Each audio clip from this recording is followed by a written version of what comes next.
जय गुरु जी। जय गुरु जी। तो सबसे पहले तो आप ये सोचो कि जब भी गुरु जी के चरण में आते हो तो उनके लिए ना हर रोज आप जब सुबह उठते हो ना तो वो नया दिन होता है।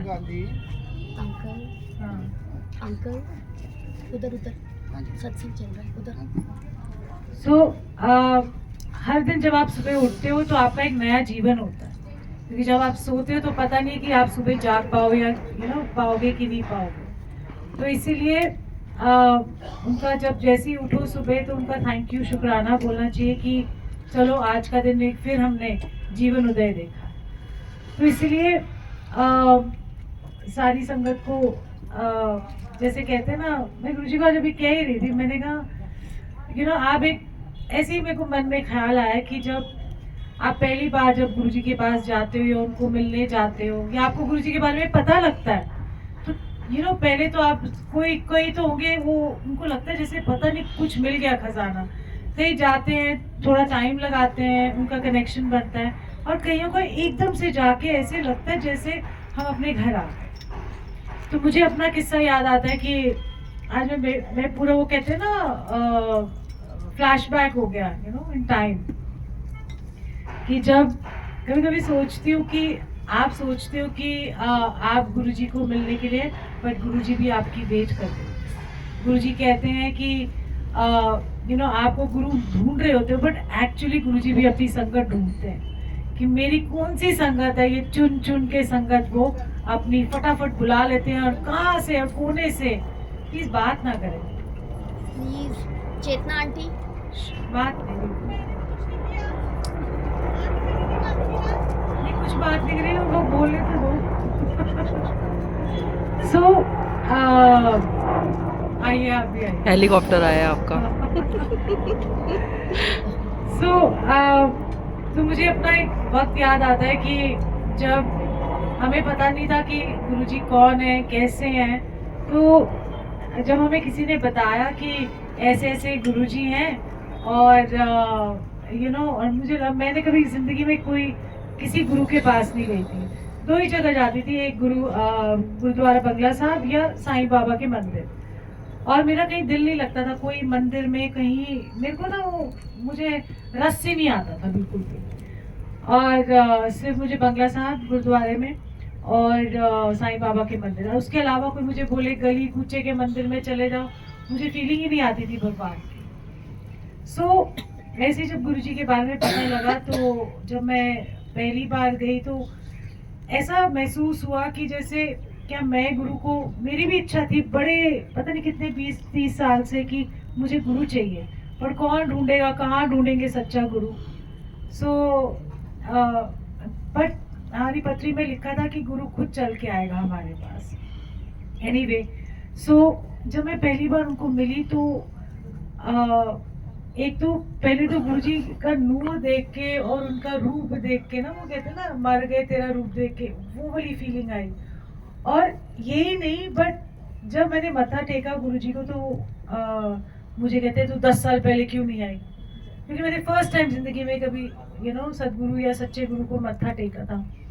तो मैंने कहा आपने मुझे बुलाया नहीं तो मैं आती कैसे। उन्होंने जैसे पूछा वैसे ही जवाब मैंने भी दे दिया। तो कहते तू तो कमली है। मैंने कहा ये एनीवे, मेरे को क्या पता क्या कमले होता है क्या नहीं होता, और मैं बैठ गई। तो जब आफ्टर थॉट जब देखा, आज मैं सोचती हूँ तो ये नहीं कि हम प्रॉब्लम्स के साथ जाते हैं ना गुरु जी के पास, ऐसे ही वो भी अपनी संगत की वेट कर रहे होते हैं कि जो उनको दिल से प्यार करे। भगवान को क्या चाहिए, आपसे क्या चाहिए, कुछ नहीं चाहिए। हम तो खुद ही कटोरा लेके जाए जाते हैं, हम क्या दे सकते हैं, ना पैसा दे सकते हो ना कुछ अर्पण कर सकते हो। अब हमारे पास तो कोई ऐसा गुण भी नहीं है जो हम उनको दे पाए, तो क्या दे सकते हो उनको, प्रेम, प्यार। तो हमारे पास तो जिसको कहते हैं ना कि उनको प्यार की भूख होती है और किसी चीज की भूख नहीं है उनको। तो इसी तरीके से जो गुरु जी को सच्चा प्यार करता है, ये नहीं कि आज मेरा काम सवार दिया तो गुरु अच्छा हो गया, और अगर नहीं कोई काम सवरा तो गुरु जी तो पता नहीं है भी कि नहीं है, मतलब इतनी बड़े क्वेश्चन मार्क लगा देते हैं। ऐसा नहीं है। क्योंकि आप हर जन्म में आते हो, मांगते हो, फिर आप मौलियाँ बांधते हो, फिर आप घंटियाँ लगा देते हो कहीं जाके, और हर बार वो ट्रेडिंग करते हो, वैष्णो देवी जाते हो, एक मांगता मांगते हो वो पूरी होती है, नेक्स्ट बार जाते हो कि विश पूरी होगी, फिर वहां जाके एक और मन्नत मांगाते हो।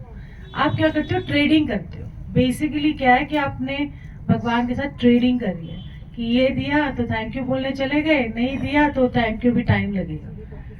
बट सबसे ज्यादा जरूरी है कि आपको हर पल आपको थैंक यू करना चाहिए, परमात्मा को। क्यों थैंक यू करना चाहिए? शुक्राना कि उन्होंने हमको ये जीवन दिया है। प्लीज अब ये बोलो मत जय गुरु जी बांटते बांटते भी ना, वो ऑलरेडी है।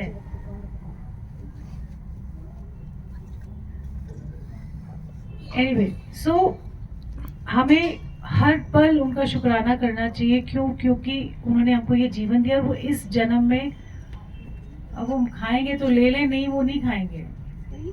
आप इधर से शुभलंगर और संगत को दे दो। सो कहाँ थी मैं बीच में हाँ, मांगते मांगते हैं जाके, और उसके बाद फिर जब पूरी होती है तो कर लेते हैं, चलिए रखते हैं, फिर ये सब करते हैं। मतलब आप सोचते हो कि सिर्फ 40 दिन का नियम होता है? नहीं, नियम कब का होता है? सारी उम्र का नियम होना चाहिए परमात्मा के लिए। जाके हर सोमवार 40 सोमवार कर लेंगे, बड़े मंदिर जाके ये कर लेंगे, इतने सत्संग रख लेंगे, इतना ये कर लेंगे। नहीं करो ये सब, क्योंकि वहां पर ट्रेडिंग नहीं चलती, वहां पर ये लेन देन नहीं चलता। क्योंकि हम हर जन्म में आते हैं वही सेम, सुबह से लेके शाम तक सब अपनी ड्यूटीज करो, सब कुछ करो, बट एक टाइम अपने लिए ऐसा रखो जिसमें आप चाहे एक शब्द सुनो या सिर्फ बैठ के गुरुजी को प्यार से पुकार ही लो, वो बहुत है। आपको जाके 2-2, 3-3 घंटे मिल जाए तो लकी हो। आप ये सोचो कि 2 घंटे आज जो आप बैठे हो बहुत लकी हो। नहीं तो 2 घंटे आप कहीं बैठ के दिखा दो, घर के अंदर कहीं भी चले जाओ, नहीं बैठ सकते। और कितना अच्छा ध्यान लगता है। ध्यान क्या होता है कि आप सिर्फ गुरु को याद कर रहे होते, आप थैंक यू कर रहे होते उस टाइम पे कि थैंक यू कि आपने मुझे यहाँ बुलाया और बिठाया, और वो 2 घंटे मेरी लिव लगी, है ना। क्योंकि रस कहते हैं ना कि हमारे जैसे ना वेस्टर्न थॉट वाले, मैं तो कुछ ज्यादा ही अंग्रेज पहले तो वो सूट भी नहीं पहनते थे हम बट एनीवे, सो हम अंग्रेजी थॉट वाले कुछ ज्यादा ही और बहुत ज्यादा साइंटिफिक और लॉजिकल थिंकिंग वाले। तो जब गुरु पाया तो ये जाना कि रस क्या होता है। सब जगह भजन कीर्तन आप लोग सब सुनते हैं, बट सब सुनते तो हैं, अच्छा लगता है कि गुणगान हो रहा है, बट जो अंदर का रस जो टपक रहा है आपके अंदर, जो अंदर का जो रस आप महसूस करते हो, वो कहीं नहीं मिलता आपको। आज आप शब्द गुरबानी भी सुनते हो, आज आप गुरुद्वारे भी जाते हो, तो आप देखो कि आपको कितना रस आ रहा होता है ना। तो ये सब कहाँ की देन है? परमात्मा की देन है कि आपको रस पता लग गया कि ये जीवन में रस क्या होता है। ऐसी मैं एक सत्संग सुनाती हूँ कि मतलब उस टाइम का सत्संग सुनाती हूँ जब अपना वो हेलीकॉप्टर नहीं सुनाऊंगी क्योंकि वो बहुत बार आप लोग सुन चुके हैं, बट एक वो आज वो वाला याद आ रहा है कि गुरुजी को जब ब्लेस करनी होती है ना कोई चीज, तो वो पकड़ के आपको ब्लेस करेंगे। आप भागोगे उनसे और वो कहेंगे, वो तो पूरा अपना गिच्ची से पकड़ के आपको ला के बोलेंगे अब तेरा कल्याण करना है। ऐसा नहीं है कि उनको सब वो जानी जान है। तो जब वो एक बार मैंने कहा था जी के एम ब्लॉक मार्केट में ना हर एक दुकान पे जाके सत्संग करना है तुम्हें। तो मैं सोचती थी कि हर एक दुकान पे जाके मैं गुरुजी का सत्संग कैसे करूं। ऊपर से हस्बैंड डांटते थे, ये क्या दुकान दुकान में जाके एक एक दुकान में जाना। इमेजिन दिस मार्केट, सत श्री अकाल जी, एक एक मार्केट में जाके आप सत्संग करना है, क्या बोलना है गुरुजी के बारे में। और गुरुजी ने बोला कि तूने ना सिर्फ क्या कहते हैं 2 मिनट का सत्संग करना है। मैं मन में सोचू 2 मिनट का सत्संग कैसे करूंगी मैं, एंड ये ना सो 2 मिनट का सत्संग मैं कैसे करूंगी, और 2 मिनट में गुरुजी के बारे में क्या बोलूंगी और क्या ना बोलूं। तो मैंने कहा अच्छा, तो मेरे हम उस टाइम पे इनविटेशन कार्ड्स मिले थे, वो शिवरात्रि महाशिवरात्रि थी, तो उसके कार्ड्स मिले थे। तो मैंने कहा चलो इसी बहाने मैं जाके दे आऊँगी और बोल दूँगी।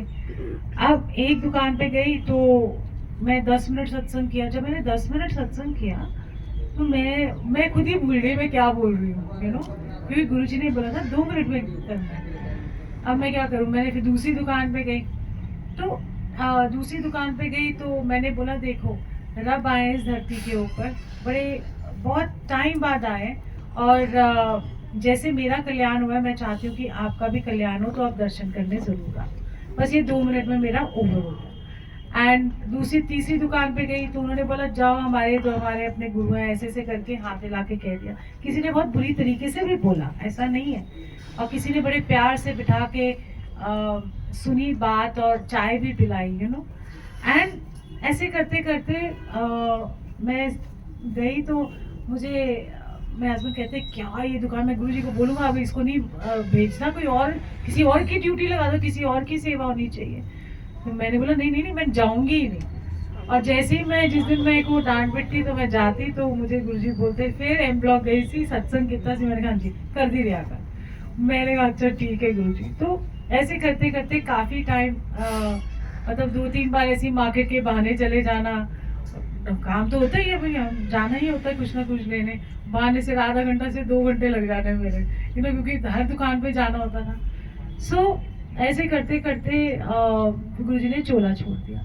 चोला छोड़ा तब भी मैं रुकी नहीं, मैं करती रही सत्संग वहाँ जा जा के, यू नो, फिर जानने भी लग गए।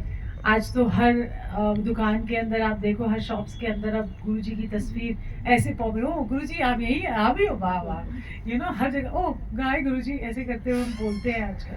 सो तो मैंने ये सोचा, ऐसे 2008 में सितंबर में आई थिंक बॉम्ब ब्लास्ट हुआ था, और GKM ब्लॉक मार्केट में, बाराखंबा रोड और गफार मार्केट में, गफार मार्केट और बाराखंबा रोड में जाने गई थी, और एम ब्लॉक में एक भी किसी की भी जान नहीं गई थी, सिर्फ थोड़े से शीशे विशे टूटे थे, वो भी कार के।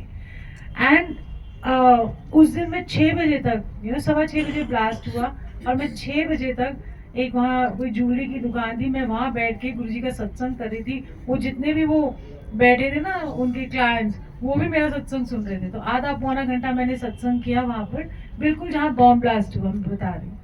एंड मैं निकल गई 6 बजे, और बाद में मेरे हस्बैंड ने कहा तू कहाँ पर, एम ब्लॉक तो नहीं घूम रही? मैं कहा नहीं नहीं, मैं तो निकल गई वहाँ से। तो कहते हैं कि वहाँ तो बॉम्ब ब्लास्ट हुआ। मैंने कहा अभी तो मैं निकल गई, कि ये 10-15 मिनट हुए मुझे। कहते वहाँ ब्लास्ट हुआ, वापस आओ घर। और जैसे ही वो ब्लास्ट हुआ, जब मुझे पता लगा कोई भी नहीं, वहाँ बहुत सारी संगत भी थी, यू नो, GK में, जो मार्केट के अंदर थी। तो जैसे ही मैंने बोला अब तो यहाँ पर सत्संग होगा, और गुरुजी ने कहा था मुझे कि एम ब्लॉक जाएगा सत्संग कितना कर, क्योंकि उस मार्केट की हालत बहुत खराब है। तो मुझे तो समझ में नहीं आता था, मेरा तो काम था सत्संग करना। तो मेरे को किसी ने तब वो दुकानदार ने बताया कि ये जितनी बेसमेंट्स है वो सील हो चुकी थी, तो बहुत नुकसान हो रहा था सबको। और मैं फिर वहाँ गई, तो मैंने कहा अब तो यहाँ सत्संग होना है। तो बीचों बीच मार्केट के अंदर फिर हमने सत्संग किया, और 5-6 घंटे, मतलब 12 से 5 हमने सत्संग किया। It was the first time, मेरे को तो अक्ल भी नहीं थी कि सत्संग कैसे करना है। सच में मुझे नहीं पता म्यूजिक सिस्टम ये वो, आजकल तो सभी फन्ने खा सब नॉलेजेबल है, यू नो, सबको बड़ी नॉलेज हो गई है ना। हमें किसी ने कोई गाइडेंस नहीं दी, कुछ नहीं दी, और हमने बीचों बीच गुरुजी की बुक्स बांटी, गुरुजी के लॉकेट्स बांटे, और गुरुजी का जैसे वो कहते हैं ना कि गुणगान, तो मार्केट से जितने भी शॉपिंग करने वाले आ जाए, हमने कहा आ जाओ, आप भी आ जाओ। कोई, यू नो, कॉफ़ी पी, किसी ने कुछ पिया, या कुलचा प्रसाद रखा, हमने कुछ ज़्यादा नहीं रखा था, क्योंकि टाइमिंग्स का कोई पता ही नहीं था। और इतना सुंदर सत्संग हुआ कि और 1-1.5 महीने बाद सुप्रीम कोर्ट का वर्डिक्ट आ गया था। वो लोग केस जीत गए थे एम ब्लॉक वाले, और अनप्रेसिडेंटेड डिसीजन हुआ, सारी बेसमेंट्स यू नो DC हो गई। सो उनको पता था क्या करना है, हम कौन होते हैं जानने वाले। और मैं तब से कह रही थी, और वहाँ की जो दुकानदार थे किसी ने मेरी मदद नहीं की, पता है, जितने दुकानदार थे, और उनकी लीला वही जाने। सिर्फ एक थे जो मेरे साथ, हमने SHO से परमिशन लेनी थी, फिर ये परमिशन वो परमिशन, तो मैंने कहा आप ही चल लो मेरे साथ। और उनका भी एक बड़ा अच्छा सत्संग है कि वो ड्राई क्लीनर्स हैं एम ब्लॉक के फेमस ग्लोरी ड्राई क्लीनर्स। तो मैं उनके पास जाया करती थी अपने ड्राई क्लीन कराने कपड़े। तो मैं उनको बोलती थी गुरुजी के बारे में। कहते एक तो मैं मिला हूँ गुरुजी से। कहता मिला तो हूँ, ये यही रहते थे पहले GK1 में, मेरे से ही ड्राई क्लीन कराते थे, इनके कपड़े यहाँ आते थे। मैं कहा अच्छा। मैंने कहा एक बार चलो तो सही मेरे साथ। तो वो थे सदार्थ, है ना। तो बट उन्होंने जब गुरुजी आया करते थे तो वो कट शर्ट थे, मतलब पूरे फ्लैम्बॉयंट, यू नो, स्टाइलिश थे। कोई मतलब बाल पूरे कटे हुए, क्लीन शेवन। तो मुझे बाहर जब हम लोग वहाँ पहुंचे गुरुजी के अंदर जाने से पहले, तो मुझे कहते हैं मानूंगा अगर गुरुजी मुझे पहचान गए तो। मैं कहा अच्छा। मैं कहा गुरुजी को चैलेंज नहीं किया करते। तो ऐसी जैसी मैंने कहा चलो आपको मिलाती हूँ। मैंने कहा गुरुजी ये कहते जगमोहन ग्लोरी ड्राई क्लीनर्स। वो देखता रहा, कह रहे तू तो हमसेदार बन गया, फिर तू दोबारा पगड़ी, कह रहे चंगा है पगड़ी पा के रखा कर, यू नो। सो मैंने फिर कहते मान गया, मैं मान गया। उन्होंने मेरी फिर पूरी यू नो हेल्प करी। और बेस्ट पार्ट था देखो, उन्होंने सेवा तो मार्केट वालों से लेनी थी। अब क्या हुआ कि मैंने जनरेटर मंगवाया था। आपके लाइफ में ये सब जो आज भी होगा ना, तो आपको पता लगेगा कि जब उन्होंने आपसे कोई सेवा लेनी है या आपसे कुछ करवाना है तो वो उल्टे पैर आपसे करवाएंगे। सो मैंने जनरेटर मंगवाया क्योंकि बिजली क्या करनी थी। जैसे ही सत्संग आधा पौना घंटा शुरू होने से पहले वो जनरेटर फूक गया। फिर मैंने उसने कहा ये बेल्ट खराब हो गई। फिर वो बेल्ट लेके आया और जब बेल्ट लेके आया वो बेल्ट नहीं लगाई, वो भी टूट गई। मैंने कहा अब कहाँ से लाएंगे। तो मार्केट की इलेक्ट्रिसिटी के पोल से हमने इलेक्ट्रिसिटी ली और इसी तरीके से क्या कहते हैं, वहां से भी उनकी सेवा भी होगी क्योंकि कोई भी मेरा साथ देने को तैयार नहीं था उस टाइम पे। और ऐसे एम ब्लॉक मार्केट प्लेस हुई। और चलो एक क्यूट सा सत्संग सुना देती हूँ। गुरुजी को सब पता होता है कि आपके दिल का हाल क्या होता है। और अगर आप गुरुजी से सच्चा प्रेम करोगे ना, तो वो भी आपको पूरा, जिसको कहते हैं ना, पूरी की पूरी नजर उनकी आप पे होगी। जा तो हम सभी रहे हैं गुरुजी के पास, ठीक है ना, सभी जा रहे हैं। आजकल तो बहुत ट्रेंडिंग है गुरुजी। अच्छा तुम गुरुजी के पास नहीं गए, ओह तुम मिस कर रहे हो कुछ। मतलब ऐसे ट्रेंडी गुरुजी हो गए हमारे, हाईटेक गुरु जिसको कहते हैं ना। सो तो उनको सच्चा प्यार करो, दिखावे से कुछ नहीं मिलेगा। आप बड़े बड़े सत्संग भी कर लो, बट भाव की कमी अगर होगी तो गुरु आएगा। और एक संगत की वजह से चाहे 1000 संगत ब्लेस हो जाती है, ये याद रखना। 100,000 संगत से एक संगत नहीं, एक संगत से वो 1000 ब्लेस हो सकती है एक के भाव से। ये याद रखना, गुरु से भाव देखता है। और ढकोसलेबाजी में बिल्कुल नहीं पड़ना। आप प्रेम से बुलाओ और जुड़ने की कोशिश करो, क्योंकि आपके पास यही जीवन है। आप बहुत बारी भटके हो, हर जन्म में भटके हो, तो इस बार अगर सच्चा गुरु मिला है तो प्लीज ड्रामेबाजियों में मत फंसो, ना सोशलाइजिंग में ज्यादा फंसो, क्योंकि जिस दिन आप फंस गए फिर आप गुरु से दूर हो जाओ। ठीक है ना। सत्संग करो, प्योरिटी के भाव से करो, कोई निष्काम भाव से निष्काम सेवा करो, निष्काम भाव से अपना संगत की सेवा करो। नहीं तो कोई फायदा नहीं है। पैसे लेके तो सारे ही सेवा कर लेते हैं। मतलब कई बार कहीं किसी ने मुझे बोला कि कितने पैसे लेते हैं आप। मैंने कहा है पैसे, मैंने कहा गुरु के नाम के लिए कौन पैसे लेता है। ठीक है ना। तो ये निष्काम भाव आना चाहिए आपके अंदर सेवा का। तो ऐसे ही मैं एक बात बताती हूँ कि गुरु आपकी दिल की, आपकी रमस जानता है, आपके दिल की धड़कन जानता है। आपका विचार आने से पहले वो जानता है कि आपके मन में ये थॉट आने वाला है, और वो बचा भी लेता है आपको, उस थॉट से भी बचा लेता है, क्योंकि वो बड़े खतरनाक थॉट्स होते हैं हमारे, क्योंकि हमारे जीवन को उलट पुलट करने वाले होते हैं। सो ऐसे ही फरवरी आने वाला है ना, तो मुझे बर्थडे याद आ जाता है। सो 2000 मतलब मेरा बर्थडे 14 फेब को होता है, एंड वैलेंटाइंस डे वाले दिन। तो मैं ना 12 तारीख को गुरुजी के पास गई, संडे का दिन था, और मेरा बर्थडे ट्यूसडे को होना था। तो मैं जब 10 तारीख को गई तो ऐसे ना गुरुजी नीचे ऐसे बैठे हुए थे। जब वो गद्दी पे होते थे ना तो बड़ी घबराहट सी होती कि आप उससे पूछ नहीं सकते थे, ऐसे टेढ़ी नजर करके डांट देते थे। एंड बट जब वो नीचे ऐसे बैठते थे ना हमारे जैसे से यहाँ बैठे हैं तो बड़े पोले से, बड़े ऐसे लग रहा अप्रोचेबल हैं। तो ऐसे ही बैठे हुए थे रात को, तो मैंने कहा गुरुजी आप मेरे बर्थडे वाले दिन आओगे, दर्शन दोगे? कहता हाँ मैं आऊँगा। मैं तो बड़ी खिल खिला गई और इतनी खुश। उन्होंने मुझे उस दिन फिर गिफ्ट दिए 2, एक चॉकलेट का बॉक्स दिया। और मुझे चॉकलेट खानी पसंद नहीं है, मतलब मैं नहीं खाती चॉकलेट, बहुत रेयर खाती हूँ। इतना बड़ा चॉकलेट का बॉक्स दिया, बोला 3 दिन में फिनिश करना, किसी को नहीं देना। मैंने कहा हाँ जी गुरुजी। हाँ, गुडाइवा की चॉकलेट्स थी, इतनी बड़ी बड़ी gold balls, you know. And जो वो दी तो 4, मतलब 12 थी तो 4 1 डे में खाई। तो मैं प्लान बनाई थी ब्रेकफास्ट के बाद, फिर लंच के बाद, फिर शाम की चाय, फिर रात को डिनर। मैं तो खौल पड़ने लगे because too much for me, इतनी बड़ी बड़ी चॉकलेट्स। और एक उन्होंने मुझे 2 VCD दी अतौला खान की, जिसमें अच्छा सिला दिया तूने मेरे प्यार, मतलब जितना, मतलब रोना धोना धोखेबाजी, मतलब जितनी हो सकती थी ना वो सारी वो 2 VCDs में। मैं कहा तो गिफ्ट भी क्या मिला मुझे, है ना। अब आप वो देखोगे ना, खून भरे हाथ, मेहंदी खून की, ऐसे ऐसे, मतलब गिफ्ट मिला मुझे। चलो कोई बात नहीं, वो उनकी मर्जी है। बंदा अच्छा, मतलब गुरु तो अच्छे गिफ्ट देता है ना, कुछ अच्छे अच्छे। मैंने कहा ठीक है, हमारी झोली में यही आया। एंड वापस आ गई। और मैं ट्यूसडे को इतना सुबह, यू नो नॉर्मली हम पैंट्स और पजामे और टी शर्ट में ही होते हैं, उस दिन तो सुबह 7 बजे नहा के, पता नहीं कब गुरु जी आ रहे, सूट पहन के बिंदी लगा के, यू नो बैठ गए। और सारा दिन, यू नो, कोई वेट करी थी कि कोई गाड़ी आए। तो मैं भागती थी बालकनी में देखने की कहीं गुरुजी तो नहीं आ गए, क्योंकि मैं 2nd फ्लोर पे रहती थी उस टाइम।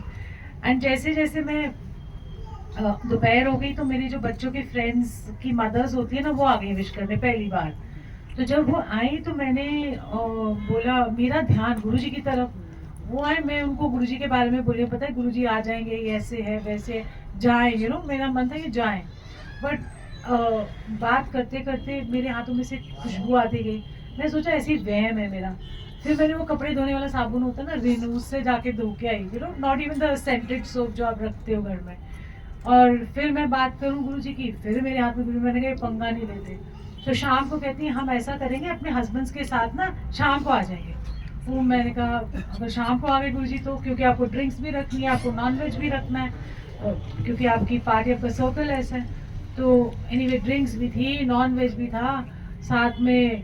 मैं वहाँ बालकनी में ही खड़ी रही, मैंने मेरे हेल्प वगैरह को बोला तुम देखते जाना। मैं तो वही खड़ी कि कोई कार आ जाए, अगर गुरुजी आ जाए कैसे रिसीव करूँगी, ना पागलपन होता है जैसे। तो मैं इस तरीके से करती रही। और एनीवे शाम हो गई, रात हो गई, केक भी काट लिया, सब कुछ हो गया। और रात को 12 बज गए। तो मैंने मन में सोचा अब तो गुरुजी आएंगे नहीं। मैंने ना बालकनी में, सब चले गए और मैं चुपचाप बालकनी में खड़े रोई, बहुत रोई। मैं कहा आज आपने इतना दिल दुखाया, सुबह 7 बजे से लेके रात के 12 बजे तक, यू नो, बंदा खड़े पैर होता है कि कब गुरुजी आ जाए, क्या खाएंगे, चाव चढ़ता है, यू नो। और मैंने कहा आज आपने मेरा बड़ा ही दिल दुखाया है और मैं ना नाराज हूँ आपसे। मैं ना, आप मुझे मनाओगे तो मैं मानूंगी, अदरवाइज नहीं।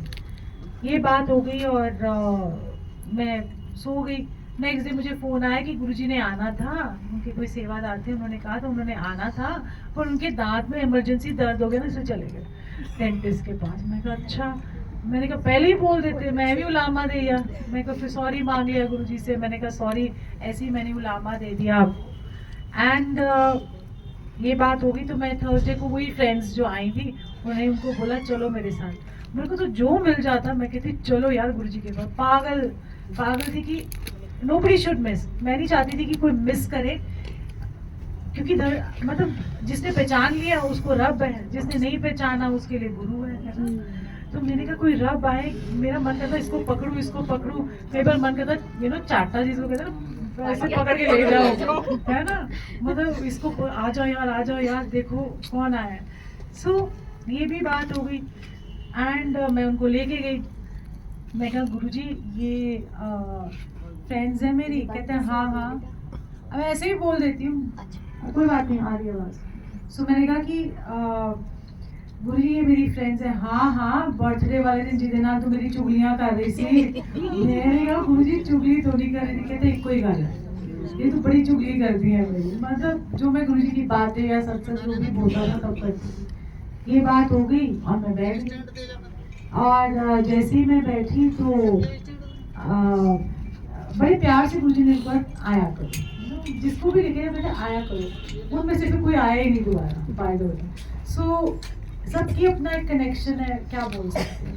एनीवे सो मैं जब बैठ गई तो थोड़ी देर बाद मैंने देखा कि गुरुजी मुझे देख के मुस्कुरा रहे, मैं उनको देख, वो मुस्कुरा रहे, मुझे मुस्कुराना पड़ा। कभी ऐसे आंखें करे, कभी ऐसे करे, कभी टेढ़ी नजर से मुस्कुराए, कभी सीधी नजर, पता नहीं कैसी कैसी मुस्कुराहट। मैं तो गाल ही दर्द हो गई, बिकॉज वो मुस्कुराए तो आप थोड़ा ना सीरियस हो जाओगे, आप भी मुस्कुराओगे। मुझे वो मुस्कुराए, मैं भी मुस्कुराए, मुस्कुराते मुस्कुराते हमारी बहुत देर तक, आधा घंटा वो मुझे देखी जाए। कोई संगत आ रही है, पैर मेरे को शर्म भी आ रही है, मेरे को मुझे देख रहे, वो संगत आ रही है, मत्था टेक रही है, नो वो जा रही है, कोई मतलब नहीं तो नॉर्मली गुरुजी देखते एक्नॉलेज करते जो भी है। तो लंगर लग गया, फिर लंगर लगा तो मैंने लंगर खाया।